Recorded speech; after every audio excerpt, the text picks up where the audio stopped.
You do not need a psychology degree, a stack of clinical textbooks, or months of agonizing confusion to figure out if someone in your life is toxic.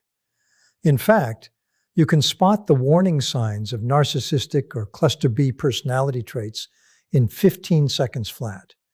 And the tool to do it is entirely free and already in your vocabulary. All you have to do is say a single, clear word: no. Most people spend years second-guessing themselves, walking on eggshells, and trying to decode cryptic behaviors because they think spotting emotional abuse is complicated.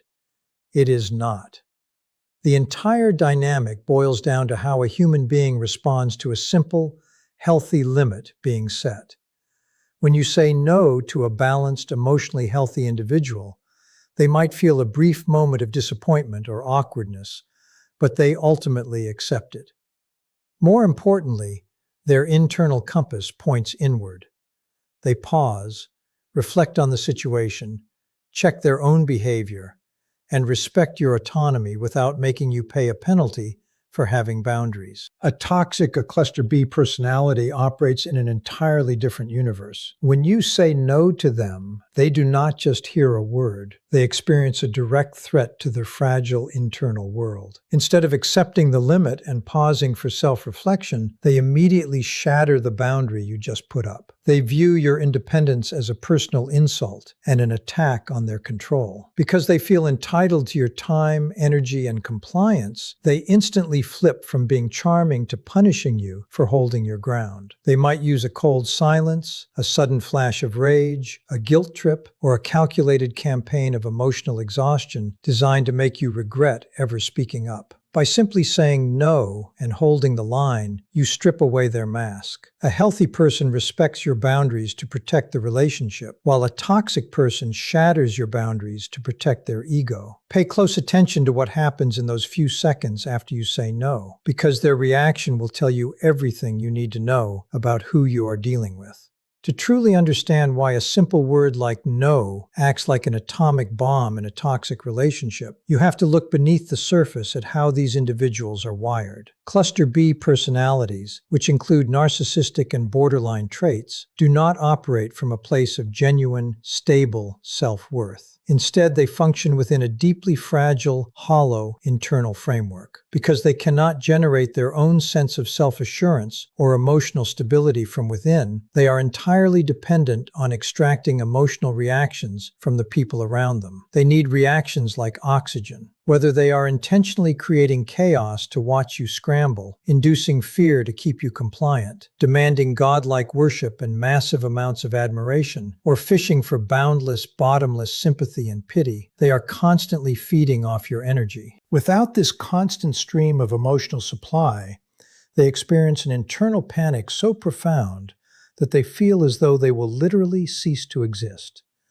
Their entire psychological survival depends on external validation and control. Because of this desperate internal deficit, they develop a worldview rooted in entitlement and exploitation. They do not view you as an autonomous human being with your own right to peace, privacy, and personal boundaries. Instead, they view your time, your emotional energy, and your life resources as communal property that belongs to them whenever they happen to need a fix. When you say no, you cut off their supply line, which triggers an immediate, volatile, defensive reaction. To see how this plays out in real life, you have to look at the three main weapons they use to maintain control when their supply is threatened. The entitlement trap.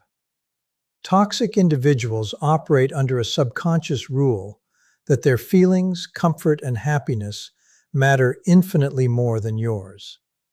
Because they feel deeply entitled to feel good at all times, they believe they are completely justified in taking whatever they want from you, whether it is your time, your patience, your peace of mind, or your money.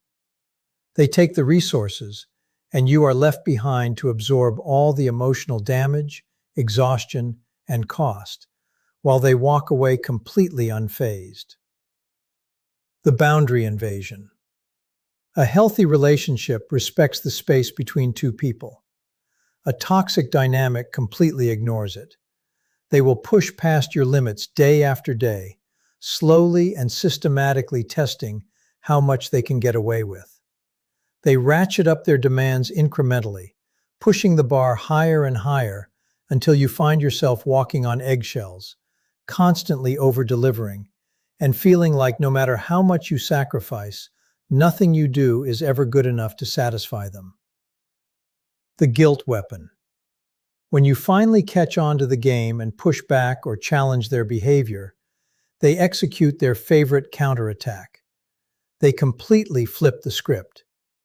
Instead of taking accountability for crossing a line, they turn the tables, attack your character, and frame themselves as the hurt, suffering victim. They make you feel guilty for reacting to their abuse, trapping you in a circular argument where you end up apologizing to the very person who hurt you. When you understand these core mechanics, everything clicks into place. Saying no exposes their toxic foundation because it forces them to confront the exact reality they spend every waking moment running away from. The fact that they do not own you and they cannot control you. When we think about boundary violations, most of us picture loud arguments, screaming matches, or aggressive, in-your-face demands. We look out for the obvious red flags of a traditional bully. But toxic dynamics are far more deceptive than that, and they do not always come roaring through the front door. Instead, Cluster B and narcissistic personalities typically deploy two completely different tactical playbooks to infiltrate your life, manipulate your choices, and drain your energy. One is loud, heavy, and aggressive, while the other is soft, hyper-familiar, and dangerously magnetic. Yet, despite looking like complete opposites on the surface, both styles are engineered with the exact same malicious intent: to completely bypass your psychological defenses, disarm your natural instincts, and extract your emotional resources without ever asking for your genuine, uncoerced consent.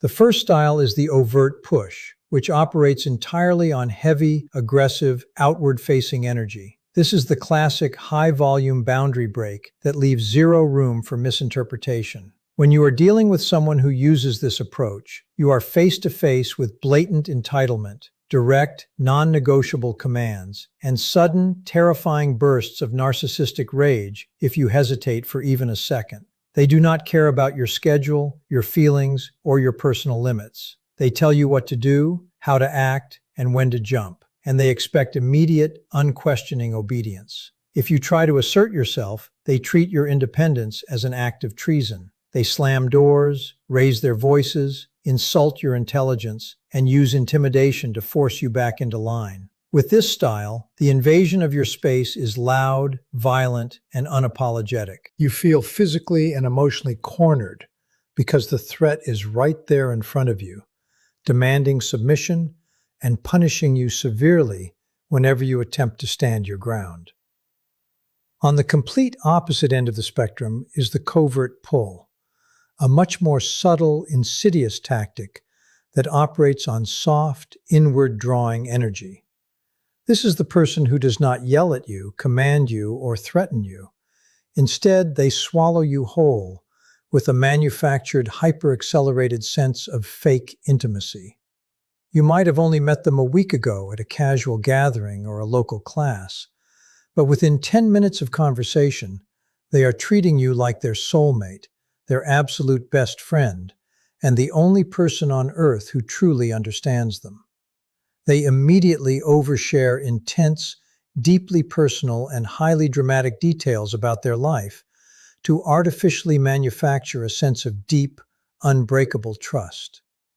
Because you are a kind, empathetic person, you naturally lean in to support them, thinking you are building a genuine connection. But that fake vulnerability is actually a Trojan horse. Under the sweet, wounded, victimized guise of needing a friend, they are systematically invading your emotional space, demanding endless, exhausting amounts of sympathy, and sucking the life and energy right out of your world. Both of these styles achieve the exact same toxic objective, just through different avenues. Whether someone is using the heavy masculine push of an overt rage or the soft deceptive pull of a covert sympathy trap, they are breaking into your personal boundaries. They are bypassing your natural guardrails, overriding your common sense, and taking everything they want from you: your time, your patience, your empathy, and your emotional stability, without ever respecting your right to say no.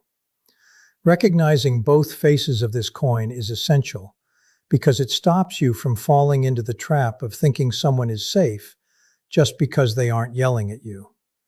Whether they are pushing you down or pulling you in, the outcome is always the same: depletion, confusion, and total control. Running this test in your everyday life does not require a laboratory, a clipboard, or any complicated psychological tracking. It only requires you to pay close attention to the subtle and not so subtle moments when someone tries to cross the invisible line of your personal space. Throughout your interactions, people will constantly make unreasonable requests of your time, your energy, and your resources. Sometimes they will do it loudly and directly, demanding that you drop everything to accommodate them. Other times they will do it covertly, sliding into your life with a manufactured crisis, a perpetual emergency, or a sob story designed to guilt-trip you into fixing their problems for them. The moment you spot this happening, your game plan is simple, elegant, and devastatingly effective. You just say no. You do not argue, you do not over-explain, you do not apologize, and you do not negotiate. You simply hold up your hand, refuse to take on their burden, and watch closely to see how they handle the word no. The first thing you want to look for in those critical seconds after your refusal is where that person places their internal locus of control. When you say no to a healthy, emotionally balanced individual who has a normal functioning ego, a very specific and predictable sequence of events unfolds. They will pause for a brief moment. They might feel a slight flash of awkwardness, disappointment, or embarrassment because nobody loves hearing the word no. But instead of lashing out at you, their psychological compass points entirely inward. They take full, mature responsibility for overstepping their bounds. They realize, wait a minute, I shouldn't have asked them to do that. I am imposing. They pull back immediately, respect your boundary, and adjust their behavior. Their internal accountability allows them to process the rejection without making you feel guilty for having limits, preserving the health and safety of the connection. On the flip side, the moment you say no to a toxic individual, the mask slips instantly, and you get to witness the terrifying reality of external blame. A toxic person does not have a stable internal mechanism to handle rejection, so they cannot look inward and take accountability. Instead, they will immediately shift into a massive defensive reaction. Depending on their flavor of toxicity, they might explode into an uncontrollable narcissistic rage, screaming at you, insulting your character, and treating your boundary as an act of outright war. Alternatively, they might punish you with a chilling, prolonged, silent treatment, freezing you out to make you suffer for daring to defy them. They might also deploy manipulative guilt-tripping, playing the ultimate victim to make you feel like the most heartless monster on earth for simply protecting your peace. Even when they attempt to fake accountability through what experts call ostentatious vulnerability, crying, sobbing, and claiming they are just the worst person alive, do not be fooled. It is not real self-awareness. It is a calculated, manipulative, theatrical performance designed to evoke your sympathy, lower your guard, and hook you right back into their web of control. This brings us to the most liberating realization of all. You need to completely stop trying to diagnose people with heavy clinical labels. You do not need to figure out whether someone has full-blown narcissistic personality disorder, borderline traits, or sociopathic tendencies. Trying to play armchair psychologist will only keep you trapped in a cycle of endless confusion and second-guessing. Instead of focusing on who they are on paper, focus entirely on the relational dynamic playing out right in front of your eyes. Drop the heavy, exhausting mental conclusions, strip away the excuses you have been making for them, and start setting your boundaries with absolute clarity.